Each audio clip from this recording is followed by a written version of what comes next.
Mungkin ini bukan untuk semua orang, tapi hanya untuk sebagian orang aja. Mungkin kalian pernah dengar, ada yang bilang kayak, aku suka sama rencana semesta, aku suka sama perjalanan ini, aku suka menjalani spiritual awakening, aku suka dengan skenario yang dikasih ke aku, bla bla segala macam. Tapi buat sebagian orang, perjalanan ini, skenario ini, jalan cerita yang mereka miliki, itu tidak menyenangkan. Membawa beban yang besar, menanggung tekanan yang besar, dihancurkan berkali-kali, runtuh berkali-kali, melewati banyak sekali transformasi dalam hidupnya. Ketika mendapatkan satu keberhasilan, kemudian ditahan, kemudian gagal lagi, kemudian dia merasa kosong, coba lagi hal yang baru, kemudian berhasil. Ketika dia mau memperbesar potensinya, ditahan, gagal lagi, ulang lagi dari awal. Ada banyak sekali orang yang melewati fase itu. Mereka harus terus transformasi dengan hidup mereka. Bahkan ada orang yang memang tidak punya pilihan dalam hidupnya. Semua sudah ditentukan. Entah ditentukan oleh suaminya, entah ditentukan oleh keluarganya.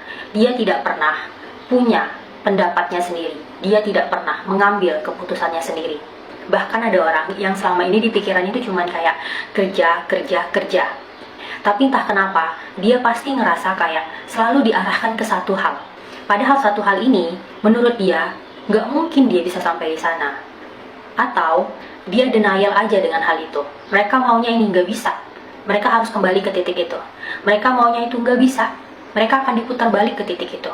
Dan untuk orang yang menyukai perjalanan ini, ya mereka menikmati euforianya. Mereka menikmati perjalanannya. Tapi tidak untuk sebagian yang lain. Tapi dari situ, dia terus belajar berdiri. Aku bahkan sampai detik ini aja ya, setiap kali mendengar kalimat runtuh berkali-kali, itu kayak masih ada rasa sedih di dalam hati aku. Kayak duka yang selama ini tuh tidak pernah aku izinkan benar-benar berduka. Karena aku melewati fase itu. Runtuh berkali-kali, dihancurkan berkali-kali. Tapi di titik itu aku berdiri lagi. Aku mau sampai ke titik A. Segala cara aku coba sampai di titik A. Udah setengah jalan nih, udah kelihatan kayaknya bisa nih. Enggak, udah mau nyampe garis finish nih, kemudian kayak ditahan, tiba-tiba kayak nggak bisa jalan, nggak bisa gerak, berhenti, stop, tiba-tiba gagal, hancur, masuk fase kosong, masuk fase sedih, masuk fase kebingungan, hilang arah, bangkit lagi, terus lagi ngejar titik A itu dengan jalan yang lain.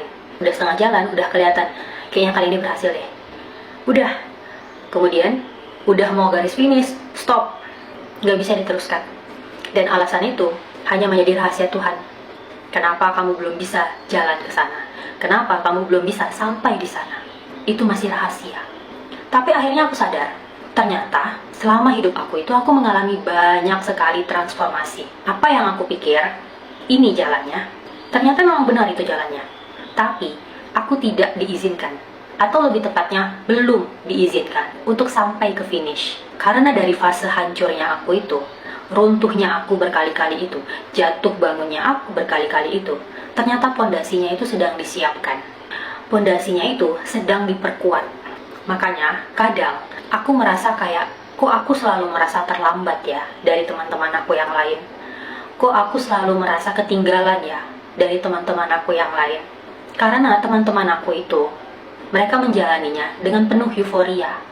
Tapi aku menjalaninya dengan membangun pondasi.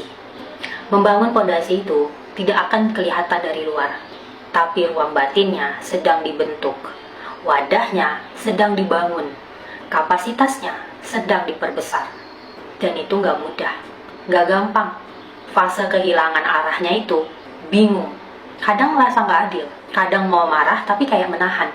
Karena nggak tahu mau marah sama siapa. Dan kalau kalian ada di titik ini, mungkin aku cuma bisa bilang kayak, kadang rasa berduka itu harus diizinkan keluar. Dan kita belajar untuk percaya dengan ketidakpastian. Karena perjalanan spiritual awakening itu adalah melangkah dan percaya dengan ketidakpastian.